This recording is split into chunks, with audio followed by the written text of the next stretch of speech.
ಶಾಸಕ ಎಸ್ಆರ್ ವಿಶ್ವನಾಥ್ ಮನೆಗೆ ಸುಧಾಕರ್ ಭೇಟಿ, ಮಹತ್ವದ ಮಾತುಕತೆ. ಚಿಕ್ಕಬಳ್ಳಾಪುರ ಲೋಕಸಭಾ ಬಿಜೆಪಿ ಅಭ್ಯರ್ಥಿ ಸುಧಾಕರ್ ಮತ್ತು ಯಲಹಂಕ ಶಾಸಕ ಎಸ್ಆರ್ ವಿಶ್ವನಾಥ್ ನಡುವೆ ಸಣ್ಣ ಭಿನ್ನಾಭಿಪ್ರಾಯ ಎಂದಿಗೆ ಮುಕ್ತಾಯವಾಗಿದೆ. ಅಮಿತ್ ಶಾ ನೇತೃತ್ವದಲ್ಲಿ ನಿನ್ನೆ ಸಭೆ ನಡೆದ ಹಿನ್ನೆಲೆಯಲ್ಲಿ ಇಂದು ಸಿಂಗನಾಯಕನಹಳ್ಳಿ ಎಸ್ಆರ್ ವಿಶ್ವನಾಥ್ ಮನೆಗೆ ಸುಧಾಕರ್ ಭೇಟಿ ನೀಡಿ ಮಹತ್ವದ ಚರ್ಚೆ ನಡೆಸಿದ್ದಾರೆ. ಶಾಸಕ ಎಸ್ಆರ್ ವಿಶ್ವನಾಥ್ ಮನೆಯಲ್ಲಿ ತಿಂಡಿ ಮಾಡಿದ ಸುಧಾಕರ್ ಲೋಕಸಭಾ ಚುನಾವಣೆಯಲ್ಲಿ ಈ ಬಾರಿ ಜೊತೆ ನಿಂತು ಗೆಲುವಿಗೆ ಶ್ರಮಿಸಬೇಕೆಂದು ಎಸ್ಆರ್ ವಿಶ್ವನಾಥ್ ಅವರಿಗೆ ಮನವಿ ಮಾಡಿದ್ದಾರೆ. ಈ ವೇಳೆ ಬಿಜೆಪಿ ಅಭ್ಯರ್ಥಿ ಸುಧಾಕರ್ಗೆ ಮಾಜಿ ಸಚಿವ ಕಟಾ ಸುಬ್ರಹ್ಮಣ್ಯ ನಾಯ್ಡು, ದೇವನಹಳ್ಳಿ ಮಾಜಿ ಶಾಸಕ ಪಿಳ್ಳಮನಿ ಶಂಪ ಹಾಗೂ ಬಿಜೆಪಿ ಚುನಾವಣಾ ಉಸ್ತುವಾರಿ ರಾಧಾಮೋಹನ್ ದಾಸ್ ಸಾಥ್ ನೀಡಿದ್ದಾರೆ. ಈ ವೇಳೆ ಮಾಧ್ಯಮಗಳೊಂದಿಗೆ ಶಾಸಕ ವಿಶ್ವನಾಥ್ ಮಾತನಾಡಿ, ನಾವು ಬಿಜೆಪಿ ಗೆಲುವಿಗೆ ಖಂಡಿತ ಶ್ರಮಿಸುತ್ತೇವೆ. ನಮ್ಮ ಯಲಹಂಕ ಕ್ಷೇತ್ರದಲ್ಲಿ ಬಿಜೆಪಿ ಪಕ್ಷ ಸಂಘಟನೆ ಬಲಿಷ್ಠವಾಗಿದೆ. ಕೇಂದ್ರ ಸರ್ಕಾರದ ಅಭಿವೃದ್ಧಿಗಳೇ ಬಿಜೆಪಿ ಅಭ್ಯರ್ಥಿಗೆ ಸುಧಾಕರ್ ಗೆಲುವಿಗೆ ವರದಾನವಾಗಿದೆ. ಮೋದಿಜಿಯವರನ್ನ ಮತ್ತೊಮ್ಮೆ ಪ್ರಧಾನಿ ಮಾಡುವುದೇ ನಮ್ಮ ಮುಖ್ಯ ಗುರಿಯಾಗಿದ್ದು, ಈಗಾಗಲೇ ಮುಖಂಡರ ಜೊತೆ ಸಭೆ ನಡೆಸಿದ್ದೇನೆ. ಚಿಕ್ಕಬಳ್ಳಾಪುರ ಲೋಕಸಭಾ ಅಭ್ಯರ್ಥಿ ಸುಧಾಕರ್ ಜೊತೆ ಇಂದು ಚರ್ಚೆ ನಡೆಸಿದ್ದು, ಚುನಾವಣಾ ತಂತ್ರಗಾರಿಕೆ ಬಗ್ಗೆ ತಿಳುವಳಿಕೆ ನೀಡಿದ್ದೇನೆಂದು ಶಾಸಕ ವಿಶ್ವನಾಥ್ ತಿಳಿಸಿದ್ದಾರೆ. ನರೇಂದ್ರ ಮೋದಿಯವರನ್ನ ನೋಡ್ತೀವಿ, ಭಾರತೀಯ ಜನತಾ ಪಾರ್ಟಿಯನ್ನು ನೋಡ್ತೀವಿ. ಭಾರತೀಯ ಜನತೆಗೆ ನಾವು ಕೆಲಸವನ್ನು ನಾವು ಮಾಡ್ತೀವಿ ಅಂತಕ್ಕಂಥ ಮಾತನ್ನು ಹೇಳಿದ್ವಿ. ನಿನ್ನೆ ನಮ್ಮ ಗೌರವಾನ್ವಿತ ಗೃಹ ಸಚಿವರು, ಚುನಾವಣಾ ಚಾಣಕ್ಯ ಅಂತಕ್ಕಂಥ ಅಮಿತ್ ಶಾಜಿಯವರು ನಿನ್ನೆ ವೈಯಕ್ತಿಕವಾಗಿ ಅವರನ್ನು ನಾನು ಭೇಟಿ ಮಾಡಿದ್ದೆ. ರಾಜ್ಯಾಧ್ಯಕ್ಷರಾದಂಥ ವಿಜಯೇಂದ್ರ ಅವರು ಕೂಡ ಇದ್ವಿ. ನಾವು ಹೇಳ್ತಕ್ಕಂಥದ್ದು ಏನು ಹೇಳಬೇಕು ಅದನ್ನೆಲ್ಲ ಕೂಡ ಹೇಳಿದ್ವಿ. ಅದನ್ನೆಲ್ಲ ಕೂಡ ಇಲ್ಲಿ ಬಹಿರಂಗ ಮಾಡೋಕ್ಕಾಗೋದಿಲ್ಲ.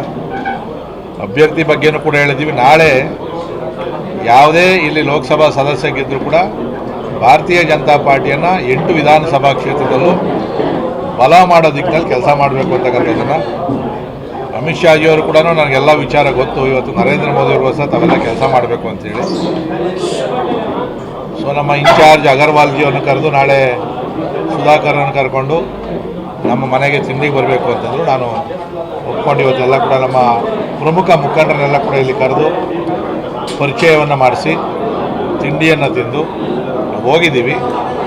ನಮ್ಮ ಪಾಡಿಗೆ ನಾವು ಯಾರು ಹೇಳಿ ಬಿಡಲಿ ಎಲೆಕ್ಷನ್ನಲ್ಲಿ ನಾವು ಬಹುಮತವನ್ನು ಕೊಟ್ಟೇ ಕೊಡ್ತೀವಿ. ಅದು ಇಲ್ಲಿವರೆಗೂ ನಾವು ಯಾವತ್ತೂ ಕೂಡ ಹಿಂದೆ ಹೋಗ್ದವರಲ್ಲ ನಾವು.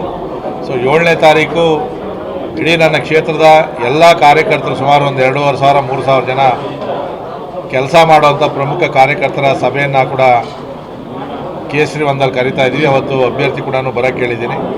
ಸೊ ಅಭ್ಯರ್ಥಿ ಬಂದು ಅವ್ರದ್ದು ಏನು ಮಾತಾಡಬೇಕು ಆ ಕಾರ್ಯಕರ್ತರನ್ನು ಉದ್ದೇಶಿಸಿ ಮಾತನಾಡ್ತಕ್ಕಂಥದ್ದು ಎಲ್ಲ ಆಗ್ತದೆ. ಅದಾದಮೇಲೆ ನಾವು ಬೂತ್ ವೈಸು ಈಗಾಗಲೇ ಎಲ್ಲ ತಯಾರಿಯನ್ನು ಕೂಡ ನಾವು 2 ತಿಂಗಳಿಂದಲೇ ಮಾಡಿಟ್ಕೊಂಡಿದ್ದೀವಿ.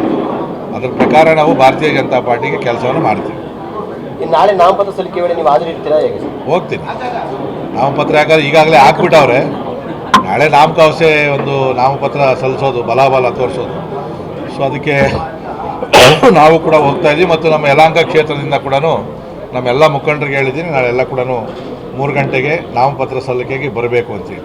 ಮಾತುಕತೆ ಅಥವಾ ಚರ್ಚೆ ವೇಳೆ ಏನಾದರೂ ವಿಷಯಗಳು ಚರ್ಚೆ ಆಗುತ್ತೆ ಸರ್? ಚರ್ಚೆ ಏನಿಲ್ಲ.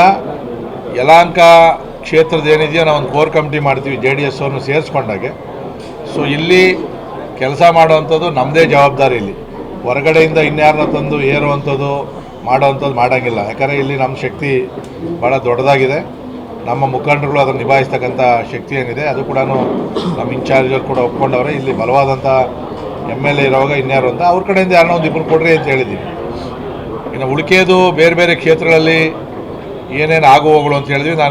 ನಾನು ಹೋದಾಗೆಲ್ಲ ನಡೆದೈತೆ ವಿದ್ಯಮಾನಗಳನ್ನು ಪಾಸಿಟಿವ್ ಹೇಳಿದ್ದೀನಿ, ನೆಗೆಟಿವ್ ಏನಾಗ್ಬೋದು ಅಂತಕ್ಕಂಥದ್ದನ್ನು ಹೇಳಿದ್ದೀನಿ.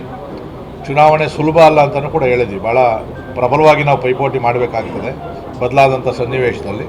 ಸೊ ಅದಕ್ಕೆ ಏನೇನು ಕಾರ್ಯತಂತ್ರಗಳನ್ನು ಮಾಡಬೇಕು ಅಂತಕ್ಕಂಥ ಮಾತಾಡಿದ್ವಿ. ನಾನು 90% ನಾನು ಯಲಹಂಕ ಕ್ಷೇತ್ರದಲ್ಲೇ ಕೆಲಸವನ್ನು ಮಾಡ್ತೀನಿ ಅಂತಕ್ಕಂಥ ಮಾತನ್ನು ಕೂಡ ಹೇಳಿದ್ದೀನಿ. 10% ನಮ್ಮ ರಾಷ್ಟ್ರೀಯ ನಾಯಕರು ಅವ್ರು ಬಂದಾಗ ನಾನು ಹೊರಗಡೆ ಹೋಗ್ತೀನಿ. ಸಂಪೂರ್ಣವಾಗಿ ನಾನು ಯಲಹಂಕ ಕ್ಷೇತ್ರದಲ್ಲಿ ತೊಡಗಿಸ್ಕೊತೀನಿ. ಮುಂದಿನ ದಿನಗಳಲ್ಲಿ ಅಲೋಕ್ ಅವ್ರಿಗೆ ಏನಾದರೂ ಜವಾಬ್ದಾರಿ ಕೊಡ್ತಕ್ಕಂಥ ಮಾತೇನಾದ್ರು ಆಯ್ತಾ ಸರ್? ಇಲ್ಲ, ಸುಧಾಕರ್ ಅವರು ಹೇಳೋಗಿದ್ದಾರೆ ಅಲೋಕ್ ಅವ್ರಿಗೆ, ನಾನು ಇದು ಲಾಸ್ಟು ಒಂದೇ ಸರಿ ನಾನು ಲೋಕಸಭಾ ಚುನಾವಣೆ ನಿಂತ್ಕೊಳ್ಳೋವಂಥದ್ದು, ಮುಂದೆ ನಿನಗೆ ಅವಕಾಶ ಇದೆ, ನಾನು ಕೂಡ ಅದಕ್ಕೆ ಬೆಂಬಲವನ್ನು ಕೊಡ್ತೀವಿ ಅಂತಕ್ಕಂಥ ಮಾತನ್ನು ಹೇಳೋಗಿದ್ದಾರೆ.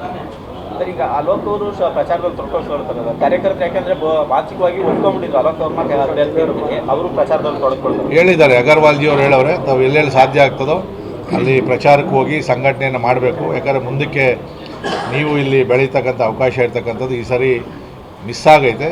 ಮುಂದಕ್ಕೆ ಆ ಥರ ಆಗದೆ ಥರ ನಾವೆಲ್ಲ ಕೂಡ ನೋಡ್ಕೊತೀವಿ. ತಾವು ಪ್ರಚಾರದಲ್ಲಿ ತೊಡಗಿಸಿ ಅಂತ ಹೇಳಿದರೆ, ಪ್ರಚಾರದಲ್ಲಿ ನಾವು ಹಿಂದೆ ಹೆಂಗೆ ಮಾಡಬೇಕು ಅಂತಿದ್ದು ಆ ಥರ ಪ್ರಚಾರವನ್ನು ಕೂಡ ಅಲೋಕ್ ಇರ್ಬೋದು, ನಾವೆಲ್ಲ ಮುಖಂಡರು ಕೂಡ ತೊಡಗಿಸ್ಕೊತೀವಿ. ನಾನು ನಿಮಗೆಲ್ಲ ಪ್ರಾರಂಭದಿಂದ ಹೇಳ್ತಾ ಇದ್ದೆ, ಮಾನ್ಯ ವಿಶ್ವನಾಥ್ರವರು ಯಲಹಂಕ ಜನಪ್ರಿಯ ಶಾಸಕರು ನನಗೆ ಮೊದಲಿಂದ ಕೂಡ ಸ್ನೇಹಿತರು.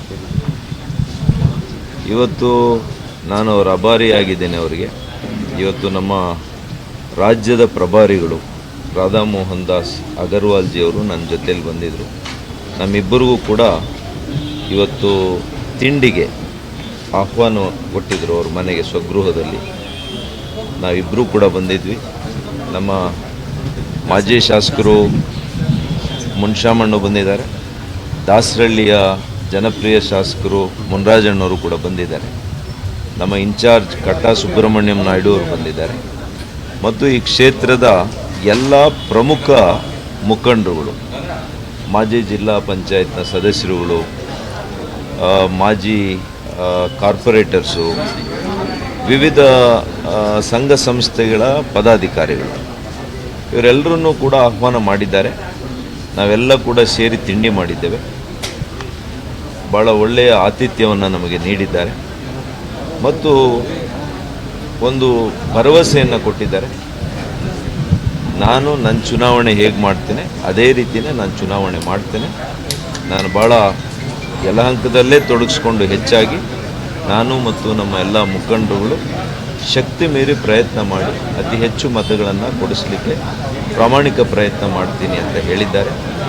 ನಾನು ಕೂಡ ಅವರ ವಿಶ್ವಾಸಕ್ಕೆ ಎಂದೂ ಕೂಡ ಧಕ್ಕೆ ತರುವಂಥ ಕೆಲಸ ನಾನು ಮಾಡೋದಿಲ್ಲ. ಹಾಗಾಗಿ ಅವರ ಕಾರ್ಯಕರ್ತರು, ಅವರ ಮುಖಂಡರು, ನಮ್ಮ ಯಲಹಂಕ ನಮ್ಮ ಪಕ್ಷದ ಎಲ್ಲ ಮುಖಂಡರನ್ನು